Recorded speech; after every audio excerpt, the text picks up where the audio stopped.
हाँ, मैं हूं इम्तियाज़ अजीम और इस वक्त मेरे साथ मौजूद हैं miss India international Zoya Afroz. हाँ जी, आपका बहुत बहुत स्वागत है। हम थैंक यू सो मच। स्वागत करते हैं आपका हर तरह से कि आपको बहुत बहुत मुबारकबाद भी देते हैं कि आपको इतना अच्छा टाइटल मिला है। आपने इतनी कम उम्र में इतना बड़ा आपने टाइटल जो है वो लिया है। आपको बहुत बहुत मुबारकबाद।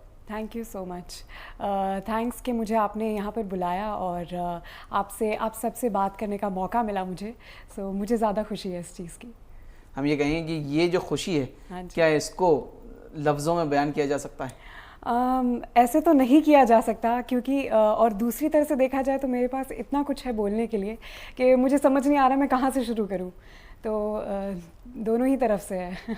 तो आपको बोलेंगे अपना जो सफ़र है वो हाँ। बताना शुरू करेंगे दर्शकों को कि कितनी मेहनत भरा था ये सफ़र। मेरा जो करियर जो स्टार्ट हुआ है वो अब तो काफ़ी लोगों को पता है कि मैं जब 3 साल की थी तब स्टार्ट किया था मैंने मेरा ये करियर। मुझे हमेशा से ही जैसे हर लड़की को होता है मेकअप का हर चीज़ का बहुत शौक़ था। अब तक का जो भी जर्नी रही है वो उतनी मेरे लिए तो उतनी स्ट्रगल नहीं थी, बट मेरी मॉम के लिए बहुत ज़्यादा थी या मेरी फैमिली के लिए बहुत ज़्यादा थी। इसमें कोई शक नहीं कि फैमिली जो उस बड़े बड़े सपने होते हैं उनके आंखों में। हम ये बोलेंगे ये मिस इंडिया का सफ़र ये कैसा था, कितनी मेहनत भरा था? ये ऐसा हुआ था कि मैं हमेशा से ही मिस इंडिया बनना चाहती थी, लेकिन मैंने ये सोचा था कि मेरी पढ़ाई जब कंप्लीट हो जाएगी, ग्रेजुएशन कंप्लीट हो जाएगा, उसके बाद मैं जाऊंगी। बट हुआ ये कि मेरा कॉलेज का फ़ैशन शो चल रहा था और वहाँ पे फेमना मिस इंडिया के जो भी नताशा है जो मैनेज करती हैं वो आई थी और उन्होंने मुझे बोला कि आपको ऑडिशन के लिए ज़रूर आना चाहिए।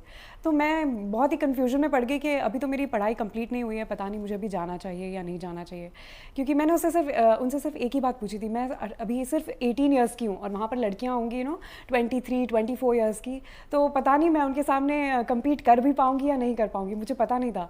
पर उन्होंने कहा कि नहीं, you're at the right age and you should come for it। तो वहाँ से फिर I took it a further step, क्योंकि मुझे ऐसा लगा कि अपॉर्चुनिटी जब मुझ तक चल कर आई है तो मुझे उसे डिनाई नहीं करना चाहिए, छोड़ना नहीं चाहिए। जो बिल्कुल नहीं छोड़ना चाहिए। तो आपने जो ट्रेनिंग जो ली जाके पूना में ली? हाँ जी, पुणे में मेरी कोच हैं ऋतिका रामथ्री, उनसे मैंने ट्रेनिंग ली है। वो काफ़ी अच्छा ट्रेनिंग देती हैं और मैं अनप्रिपेयर्ड नहीं जाना चाहती थी, क्योंकि ऐसे काफ़ी सारे सवाल जो है मेरे दिमाग में चल रहे थे कि पता नहीं मैं शायद बहुत छोटी हूँ इसके लिए, या मेरी एज बहुत कम है, मैं उनके साथ compete कर पाऊँगी कि नहीं कर पाऊँगी। तो काफ़ी सारे क्वेश्चन चल रहे थे, तो मैं अनप्रिपेयर्ड तो बिल्कुल नहीं जा सकती थी। तो इसीलिए मैंने ट्रेनिंग ली उनसे और यू कैन सी आज आप इस मुकाम पे हैं।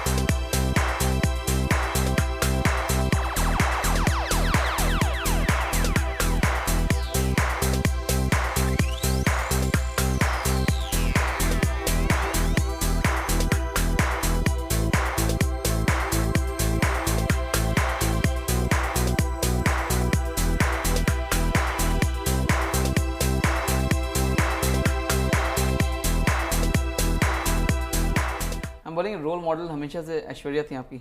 जी बिल्कुल, क्योंकि मैंने पहली बार उनकी फ़ोटो देखी और मैंने डिसाइड किया कि मुझे मिस इंडिया बनना है, क्योंकि वो इतनी अच्छी, इतनी खूबसूरत लग रही थी, इतनी ग्रेसफुल हैं और इतनी अच्छी तरह बातें करती हैं। She has that quality to influence people. वो क्वालिटी काफ़ी कम लोगों में होती है और मैं वैसा कुछ बनना चाहती थी। एंड जब मैंने ये मेरे ख्याल से जब आपने उनके साथ काम किया तब की बात है। जब मैंने उनके, और नहीं, ये तो उससे पहले की बात है, उसके बाद मुझे उनके साथ मौका मिला काम करने का, तो मैं तो बहुत ही खुश थी। जब कुछ ना कहो की शूट चल रही थी तो उनके साथ मेरे काफ़ी सारे सीन्स थे, तो मैं उनसे हमेशा बातें करती रहती थी और मैंने उनको बहुत परेशान किया है सवाल पूछ कर, और but she is very sweet, she used to always answer my questions. मैं उनसे हमेशा पूछती थी कि मिस वर्ल्ड बनने के लिए मैं क्या करूँ, मिस इंडिया बनने के लिए मैं क्या करूँ, आप मुझे बताइए। व्हेन आई वाज 6 और 8 ईयर्स ओल्ड। तो शी वाज लाइक तुम अभी छोटी हो, अभी कुछ मत करो, तुम अभी पढ़ाई करो। फर्स्ट रैंक लाओ बस। That's how she is. और उसके बाद फिर आपने हम साथ साथ हैं उसमें भी आपने काम किया। हाँ जी, चाइल्ड आर्टिस्ट। हाँ जी, वो मेरी पहली मूवी थी एज अ चाइल्ड आर्टिस्ट। हम साथ साथ हैं, उसमें काफ़ी सारे स्टार्स थे और उनके साथ काम करके मुझे बहुत ही अच्छा लगा।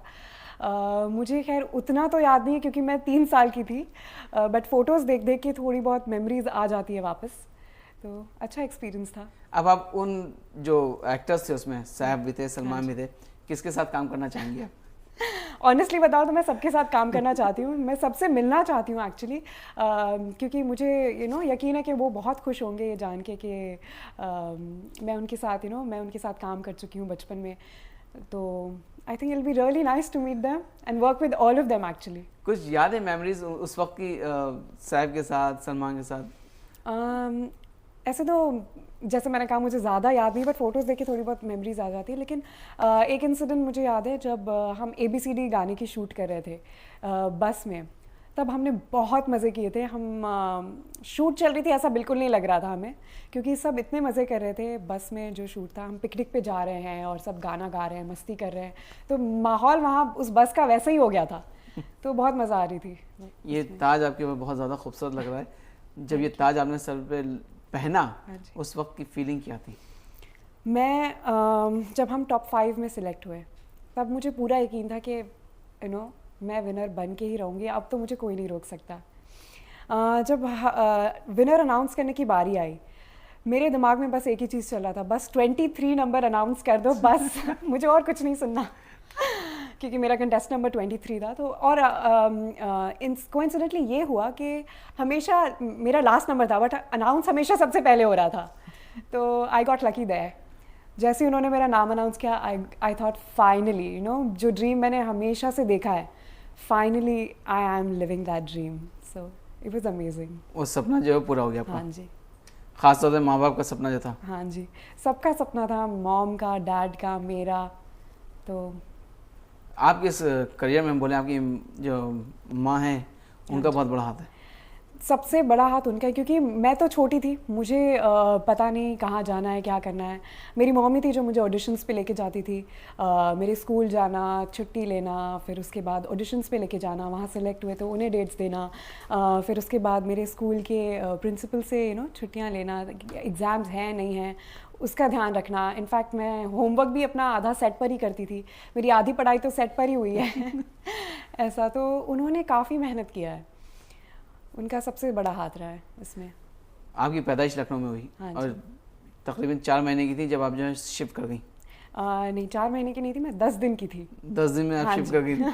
मैं 10 दिन की थी, और डैड का जो ट्रांसफ़र है मुंबई हो गया, तो हम मुंबई आ गए। और उसके बाद फिर जो है जर्नी शुरू हो गई आपकी। हाँ जी। ये बताएं कि आज आप जिस स्कूल में थी, आप वहाँ जाती हैं, वहाँ के प्रिंसिपल्स वगैरह क्या बोलते हैं? उनके फ़ोन्स बहुत आए होंगे आपके पास, आपके जो बहुत डियर फ्रेंड्स होंगे उनके। मैं कल ही अपने सारे दोस्तों से मिली हूँ, कल ही मुझे एक्चुअली टाइम मिला है, और मेरे दोस्त जितने भी सारे थे वो सब मुझे काफ़ी मिस कर रहे थे, एंड दे वर लाइक इतना बड़ा अचीवमेंट हो गया, अब तो पार्टी बनती ही है तो कल मैं फाइनली उनसे मिली हूँ और मुझे इतना अच्छा लगा है, क्योंकि मेरे जितने भी सारे बचपन के दोस्त थे, स्कूल के, कॉलेज के, सब आ गए थे और सब ने मेरा वेलकम किया, तो बहुत ही अच्छा लगा, क्योंकि ऐसा ऐसी फीलिंग कभी मुझे नहीं लगता कभी किसी को आई होगी। ये उस इंसान को ही आ सकती है जिसने लोगों के चेहरों पे जो खुशी देखकर आपको जो अचीवमेंट का एहसास होता है अपना, इट्स समथिंग एल्स। पूरे कंपटीशन के दौरान कहीं बीच में कहीं थोड़ा सा डर लगा, थोड़ा सा कुछ नर्वसनेस थी? ये जो हमने 1 महीने की ट्रेनिंग की थी, उस वक्त काफ़ी अप्स एंड डाउन्स हो रहे थे, क्योंकि 23 कंटेस्टेंट्स और सारे ही अच्छे कंटेस्टेंट्स थे, और कंपटीशन तो था ही, बट हम सब काफ़ी फ्रेंडली भी थे, तो हमें पता था कि हाँ ये जो कंटेस्टेंट है she is good in this, ये जो कंटेस्टेंट है she is good in this. So हम काफ़ी कंफ्यूज हो गए थे कि हमें खुद भी नहीं पता था कि विनर इनमें से कौन होगा। तो एक्सपीरियंस काफ़ी अच्छा रहा, कुछ अप्स एंड डाउन्स थे पूरी जर्नी में, बट जो फाइनल डे जो था, हमने रिहर्सल्स इतनी कर रखी थी स्टेज पे कि फाइनल डे पे मुझे फाइनल डे नहीं लग रहा था, मुझे रिहर्सल ही लग रही थी।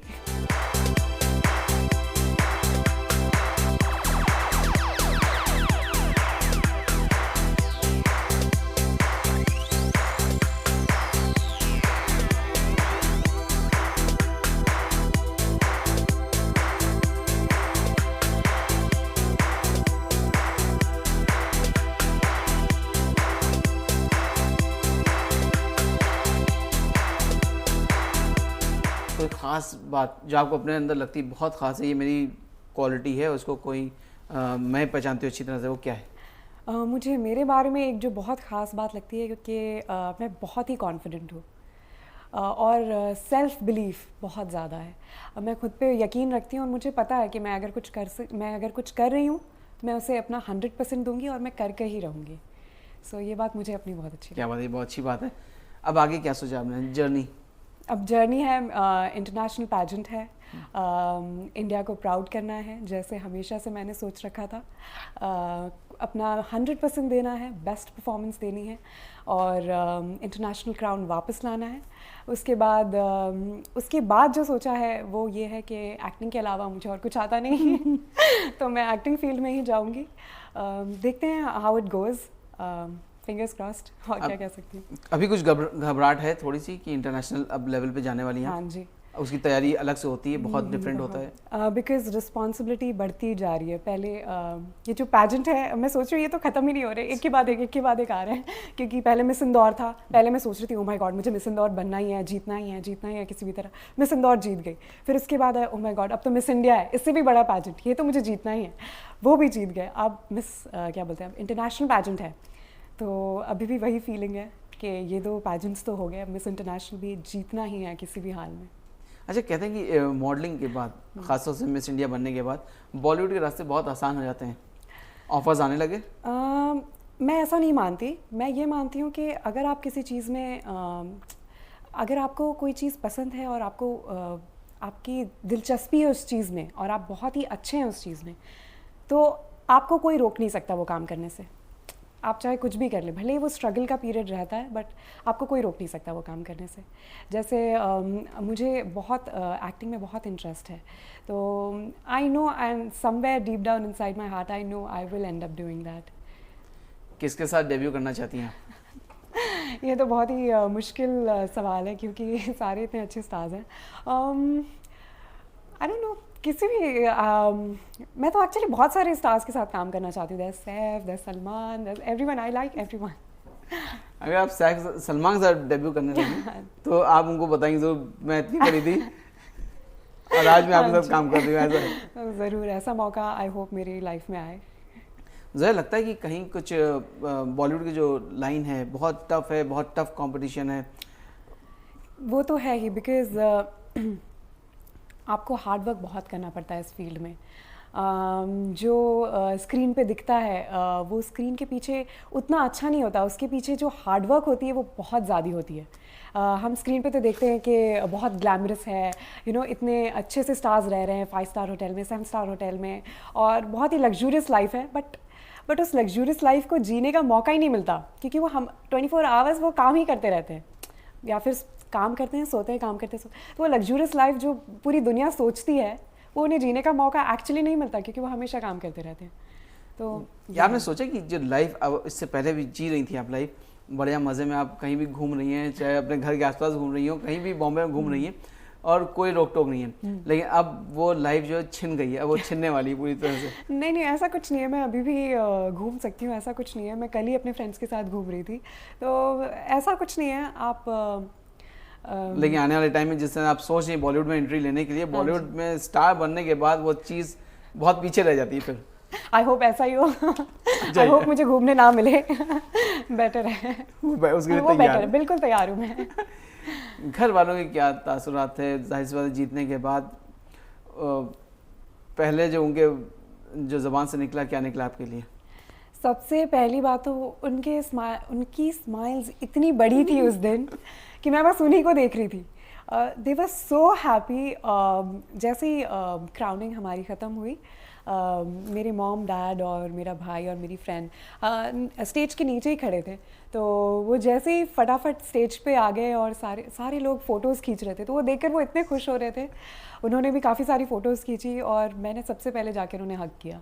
मैंने बोला दिस इज़ इट, ये जो ड्रीम है इतने टाइम से हमेशा से मैं सोच रही थी, वो अब मैंने पूरा कर लिया अपना। ज़ोया, जाहिर सी बात है इतने ज़्यादा आपके पास मुबारकबाद के फ़ोन्स आए होंगे, कोई एक ऐसा फ़ोन आया जो आपके वाकई दिल को बहुत छू गया?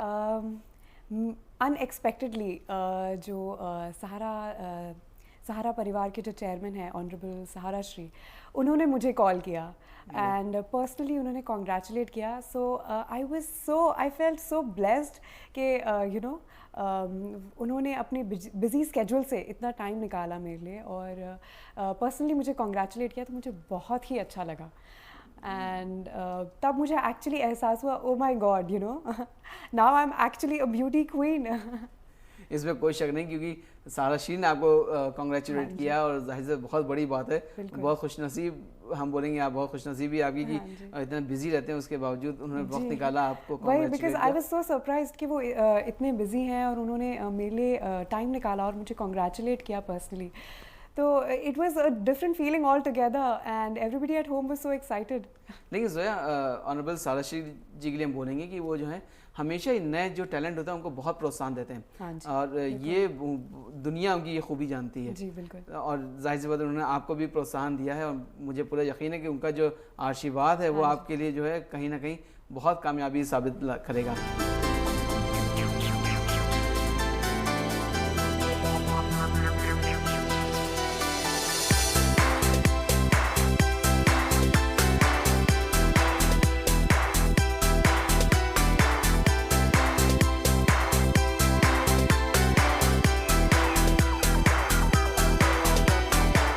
आपने जो ड्रीम देखा था बचपने से, उसके ऊपर आप बचपने से ही वर्कआउट कर रही थी, पूरी तरह से आप उसी में मुब्तला थी. हाँ, क्योंकि एक इंसान के क्या बोलते हैं, एक इंसान ने अपने बारे में कुछ सोचा होता है कि हाँ इतने साल बाद शायद मैं अपने आप को ऐसा देखती हूँ, तो उसके लिए आपको तैयारी हमेशा से ही रखनी पड़ती है. ऐसा नहीं है कि हाँ चलो आज मैं उठ गई, हाँ आज मुझे ये करना है तो वो हो गया, ऐसा नहीं होता है. आपको हमेशा से तैयारी रखनी पड़ती है. मेरी तैयारी हमेशा से ही रही है. मैं हमेशा से ही I am interested in reading books, तो मैं जानना चाहती हूँ क्या चल रहा है क्या नहीं चल रहा है. मैं जिस फील्ड में हूँ उस बारे में जानना चाहती हूँ. तो वो हमेशा से ही रहा है मेरे अंदर के मैं जानूँ कि मैं जिस चीज़ में जाना चाहती हूँ उसके बारे में जानकारी रखनी चाहिए. अभी क्या तैयारी, क्योंकि वहाँ पे जो राउंड्स होते हैं, खासतौर से क्वेश्चन आंसर्स जो होते हैं वो बड़े ही अलग होते हैं, बहुत ही डिफरेंट होते हैं. जैसे आपने बोला कि आपको बहुत शौक है रीडिंग का, तो कहीं ना कहीं आपका वो जो शौक है वो यहाँ पे आपको प्लस पॉइंट है आपका. हाँ ज़रूर, क्योंकि जैसे मैंने ट्रेनिंग भी ले रही हूँ, तो हमारी ट्रेनिंग में ये सारे एस्पेक्ट्स कवर होते हैं. How to answer the question, कैसे आपको पोज करना है, रैंप वॉक, एवरीथिंग. तो it's in like overall training to groom you. तो इट्स बेटर कि आप तैयार होके जाए, प्रिपेयर्ड होके जाए. ऐश्वर्या से मुलाकात हुई आपकी? ऐश्वर्या से बात हुई कुछ आपकी? अनफॉर्चुनेटली मैं ऐश्वर्या जी से मिल नहीं पाई. मेरी बहुत ही दिली तमन्ना थी कि मैं उनसे मिलूं, बट हमारी रिहर्सल्स चल रही थी और इस वजह से मैं उनसे मिल नहीं पाई. So maybe in future I meet her. मेरे ख्याल से आपका शो अगर देख रही होंगी तो ज़रूर सोच याद आ गई होंगी आप पूरी तरह से उनको, और कहीं ना कहीं से आपको शायद अप्रोच हो जाए, होपफुली. अच्छा ये बताएं जोया कि अब आगे पढ़ाई कंटिन्यू होगी या अब इतना मसरूफ़ हो गई हैं, इतनी ज़्यादा मसरूफियात बढ़ जाएंगी आपकी कि आप जो है पढ़ाई नहीं कंटिन्यू कर पाएंगे? नहीं, बिल्कुल पढ़ाई तो कंटिन्यू करना ही है, because education is very important. मैं एज अ ब्यूटी क्वीन मैं लोगों को ये कहती हूँ कि you should never leave your education. तो अगर मैं ही गलत रास्ते पे चलूँगी तो दूसरे कैसे, how will they treat me as an idol. So I have to complete my studies. In fact I will go for higher studies side by side, क्योंकि मैं हमेशा से अपनी पढ़ाई बचपन में भी पढ़ाई और शूटिंग हमेशा ही साथ साथ चलते थे. पढ़ाई में भी अच्छी थी और शूट भी साथ साथ चलती थी. सो अभी भी मैं यही करना चाहूँगी, मैं अपनी पढ़ाई कंटिन्यू करूँगी और अपनी ट्रेनिंग भी साथ साथ करूँगी. So best of both worlds. क्या बात है. एक चीज़ पूछना चाहेंगे कि काफ़ी सालों से हम बोलेंगे कि कोई इंटरनेशनल क्राउन जो वो इंडिया में नहीं पहुँचा. हाँ, आपने उसके ऊपर स्टडी तो ज़रूर करी होगी. हाँ, क्या वजह है आप मानती हैं? वजह तो खैर मैं नहीं बता सकती, बट मैं ये ज़रूर कह सकती हूँ कि इस साल मैं प्रॉमिस करती हूँ I will bring back the crown. क्या बात है, ये आपका कॉन्फिडेंस बोल रहा है, इसमें बहुत अच्छी बात है. और हम यही दुआ करेंगे आप जब जाइए और हिंदुस्तान का जो बोलेंगे एक जो रुतबा है उसको और पूरी दुनिया में बुलंद करिए. और यहाँ पे आप मेरे स्टूडियो में आपसे हम लोग से बात करिए, अपने ऑडियंस से आप मिलिए आज. बहुत बहुत शुक्रिया आपका यहाँ करेंगे. और एक बार फिर आपको दिली मुबारकबाद देंगे आपकी ऑडियंस की तरफ से. Thank you so much. तो ये थी जोया